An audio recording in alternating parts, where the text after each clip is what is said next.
uyu munsi ariko twavuze n'imiyoborere myiza dufite igamije kongera gusubiza igihugu cyacu ko cyari kimeze mbere y'uko abakoloni baza, kuko twabonye ko igihugu cyacu mbere y'uko abakoloni baza cyari igihugu cyiza, cyari igihugu abanyarwanda bose biyumvamo ubuvandimwe, cyari igihugu gitinywa mu karere kose, cyari igihugu kitavogerwa, cyari igihugu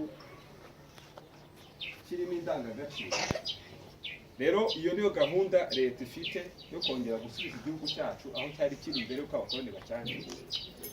Ariko n'urugendo rurerure kubera ko ibintu byubatswe n'abakoloni imyaka 94 yose kandi bigacengezwa.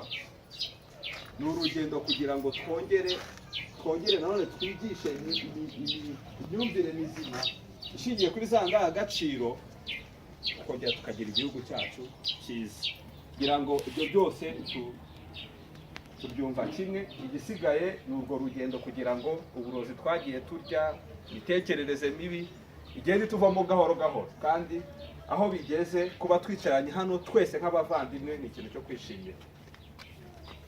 Muri urwo rugendo rwo kugira ngo twubake igihugu, inyigisho ni ikintu cy'ibanze. Niyo mpamvu ari byiza gusobanurira abantu impamvu ya jenoside yakorewe abatutsi, no kugira ngo twigishe tunungurane icyatuma bitazongera kuba. Uyu munsi rero ikiganiro turi buganire ni amateka y'ukuntu jenoside yateguwe ndetse n'uko yashyizwe mu bikorwa.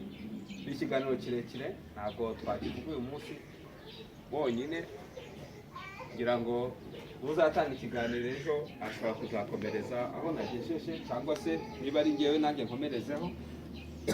Turiga ayo mateka y'uburyo jenoside yateguwe hanyuma iza gushyirwa mu bikorwa. Nk'uko nabibabwiye, abakoloni baza muri Afurika barabiteguye, bakora inama y'abazungu mu Budage, bagabana Afurika kugira ngo bayisenye, babone uko bayisahura bajye gutera imbere. Ni ibintu byateguwe kandi babigezeho. No kugira ngo rero jenoside yakorewe abatutsi be yarateguwe.